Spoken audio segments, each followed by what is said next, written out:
You want to support Roland Martin Unfiltered? Be sure to join our Bring the Funk fan club. Every dollar that you give to us supports our daily digital show. There's only one daily digital show out here that keeps it black and keep it real as Roland Martin Unfiltered. Support the Roland Martin Unfiltered daily digital show by going to RolandMartinUnfiltered.com.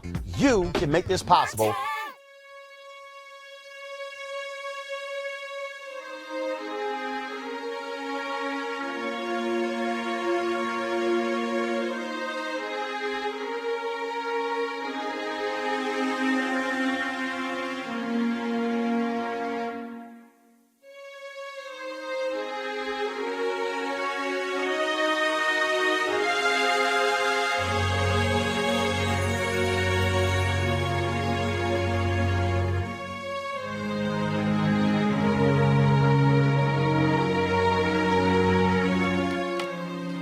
1 week ago, many folks were shocked to learn of DMX being in the hospital after suffering a heart attack after an overdose.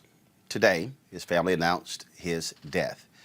Of course, this is the statement that they released to the public after a number of people speculated last night that he had passed away, but that really he was removed from life support today. This is their statement right here. We're deeply saddened to announce today that our loved one, DMX, birth name of Earl Simmons, passed away at 50 years old at White Plains Hospital with his family by his side after being placed on life support for the past few days. Earl was a warrior who fought till the very end. He loved his family with all his heart, and we cherish the times we spent with him. Earl's music inspired countless fans across the world, and his iconic legacy will live on forever. We appreciate all of the love and support during this incredibly difficult time. Please respect our privacy as we grieve the loss of our brother, father, uncle, and the man the world knew as DMX. We will share information about his memorial service once details are finalized.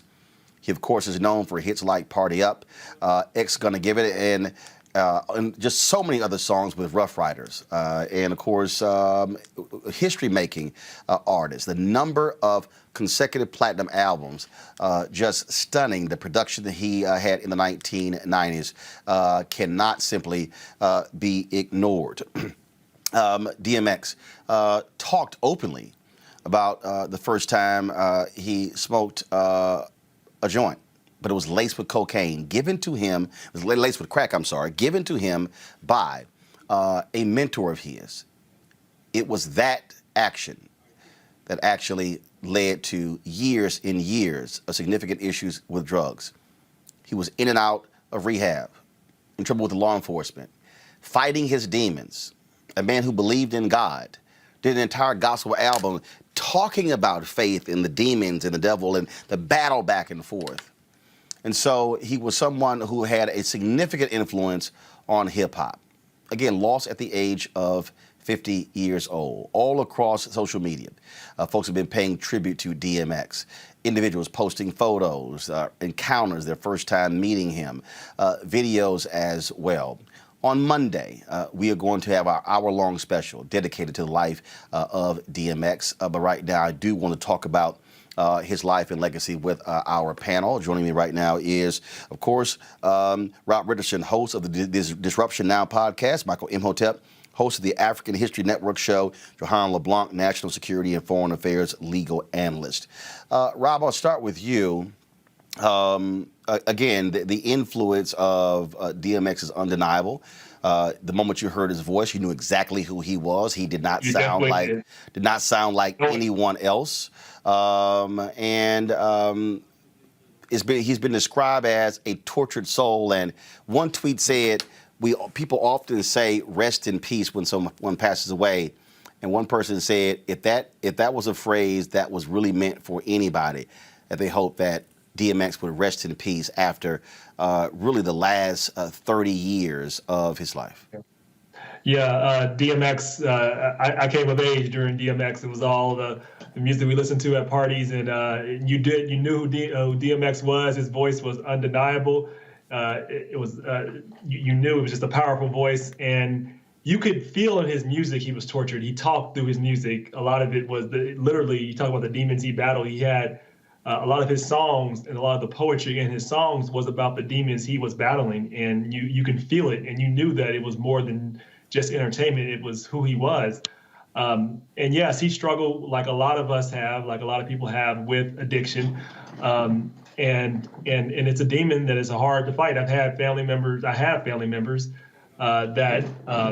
have battled with addiction, and once you're an addict, you're always an addict, and you just have to make sure that you step away from it so you don't put yourself in a situation. But it's very hard because if you are an addict and you happen to have that gene and you have the encounter that something like DMX had, where someone exposes you when they shouldn't, it can really affect you. So I really felt his music to my soul, and he made an impact on this world. Though his voice will never be forgotten, and you know who he is every time you hear a DMX song. You'll know, and I think people are going to get to know more about his music and relive some of the '90s. Those were my years in college, and DMX is one of the people I think of. Michael Imhotep. Roland, I remember working at a radio station when DMX was hot in the late 90s, a popular radio station here in Detroit. DMX had some club bangers. I'm telling people think I wasn't in the clubs. Oh, yes, I was. Oh, I had friends that own clubs. DMX song comes on, whether it's a nightclub or a gentleman's club. People know the song, so I remember back in late 90s, it was a popular phrase, y'all gonna make me lose my mind up in here. That's DMX. I got DMX in the crates on cassette tape. I got DMX in the crates on cassette tape. I have a ton of music, all different genres. But when you listen to DMX, as Rob was saying, you can tell, and back then, I didn't know like his whole story. We know more about it now because social media, late 90s, man, it wasn't anywhere. I mean, Google was founded in 1995. YouTube wasn't founded in 2005. But when you listen to his lyrics, you can tell he was a tortured soul and he was fighting these demons. And a lot of people could relate to this. So it wasn't, even though maybe some of the lyrical content everybody might not agree with, things like this, but you knew it was something deeper that he was fighting. And unfortunately, and I'll be 50 June 7th of this year, and one thing I've talked about on my show, and I grew up with hip hop, going back to Rapper's Delight, 1979. When we were listening to all these artists, whether it's Run DMC, things like this, we never thought about them dying from heart attacks, drug overdoses. I'm still shocked by gray hair rappers. I'm like, who the hell is this? I grew up with them, but still, look, I saw a commercial with Tag Team and they had gray beards. I'm like, who the hell is this? So we never thought about, because we listened to them when we were younger, a lot of times we never thought about these rappers getting older and passing on. So, this is a tragedy, brother. But yeah, he can really rest in peace now.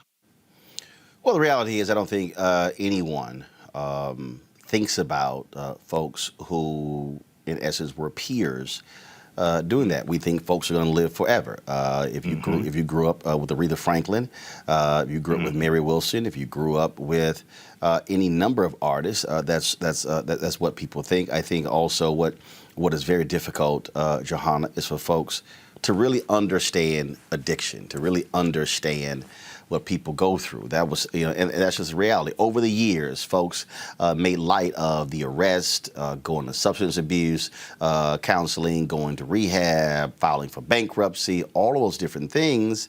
But when you're 14 years old and a friend hands you marijuana and you don't know it's laced with crack, he talked about how that set him on this 36-year odyssey that has tormented him. And we think about the overdose. Keep in mind, Prince overdose, Michael Jackson overdose, Whitney Houston overdose, Jimi Hendrix overdose, Dinah Washington overdose. There are a number of artists that we think of, and that is, addiction is an illness. That's what it is. Johanna? Yes, certainly, Roland Martin. My thoughts and prayers are with the families and friends of DMX. But you're absolutely correct. I think when it comes to the notion of addiction, it is a great concern in our community. And one of the reasons why DMX was so popular and was so loved by so many different people is because of his rawness in his music. As my co-panelist just indicated, he was real, he was authentic, he was genuine. He allowed us to understand and to learn about his pain and to walk this journey with him. And I think that's what made him such not just an icon here in the United States, but also internationally. And DMX had the type of voice that you can recognize from miles away, even if you did not know his name, but the voice was just so unique. So his legacy will live on forever. But there needs to be a greater conversation about the addiction that is killing so many of our talented brothers and sisters. And the names that you mentioned earlier are the names that we know about. But there are so many people, everyday people, who are dying due to addiction, whether it be crack, cocaine, or drugs, whatever the case may be. And we need to ensure that as a society, we have the resources available to respond to the needs of those people and don't shun them. Because I know social media, people use it for different reasons and sometimes to embarrass people. But we need to understand that addiction is a real concern that needs to be addressed with the highest level of seriousness. Well, absolutely. And like I said, folks, on Monday's show, we're going to pay tribute. There's so many artists who are still just raw over his loss, even though really folks expected this his last Friday when he was on life support. But it's still even more difficult to fathom losing someone. Rob, go ahead. That's one more thing. This is something you alluded to it, but we as a community have to also deal with addiction and also deal with our health and take it seriously. I think, it did hit me hard because he's closer to a peer. It's like, wait, he's not that old. At least that's how I look at it, right? But he's no longer with us.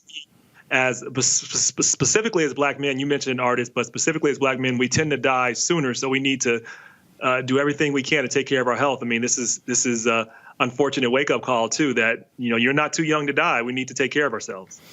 Well, that was a point. Furthermore, your health is your wealth. So. Yes.